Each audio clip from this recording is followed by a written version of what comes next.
So we have a big campsite here at eTrailer. Everyone's out and about, but what happened was our tent poles did become damaged, so we needed to repair them real quick before we set them up right over here. So it's kind of hot outside. Let's take it in to take a look at that replacement kit. So here we have our old tent poles, and they're gonna need some repair. So we have the tent pole replacement kit. This has 1, 2, 3, 4 poles. You also have your vinyl caps, your metal caps, some shock cord, and inside the tent pole, you're also gonna have your leading wire. So if you need to replace the tent poles of your own current tent, what you would do is you would first take out the shock cord. So see how this is connected? If it's further up, just go ahead and take all of those out. If it's at the end, like what we have here, you can just take the last pole out. Now my personal recommendation is go ahead and replace the shock cord all throughout your tent. You do get some wear and tear over time, it loses elasticity, so it's just a good idea while you have 8 feet of shock cord here to use all of it. You also have to make sure you have the right replacement parts before you replace things. So notice how we have our old tent pole and our new tent pole. We do have some differences in diameter here. For some tents that won't make a difference, for others it will. So just double check the size of the loop inside of your tent to see if you can replace it with this. You can also see that there's a difference in length. So this is our old tent pole, and our new one is going to be 3/8 inches in diameter, which is the width, as well as 26 inches tall. Now if you are using a pole of different sizes, what will then happen is you can get your smaller pole, line that up with the larger pole with the metal end, and then go ahead, take some pliers to pinch it in order to make it more secure.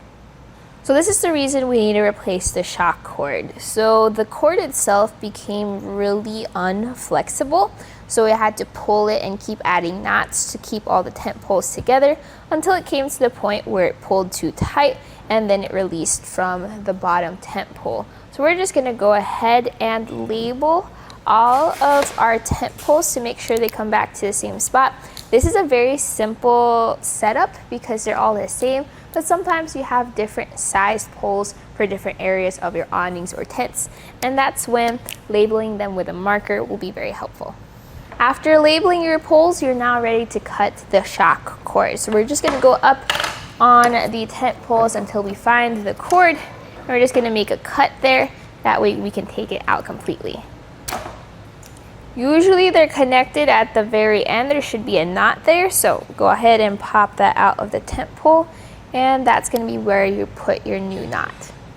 Before we replace our shock cord, let's do a quick comparison. You can see the old shock cord here where it's a little stretched out and frayed, and then we have our nice shiny new one.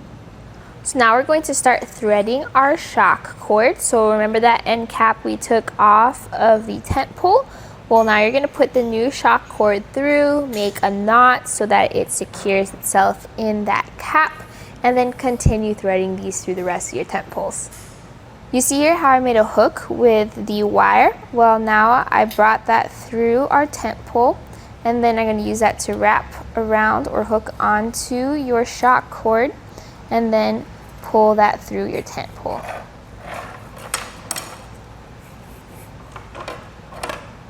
And once you've made it through all your tent poles and you have your end, what you're then going to do is you're going to try to get as much tension as you can. So pull on that shock cord. You want the tension so that everything will spring together when it's in the folded up position. So once you have your tension, you can then make your knot.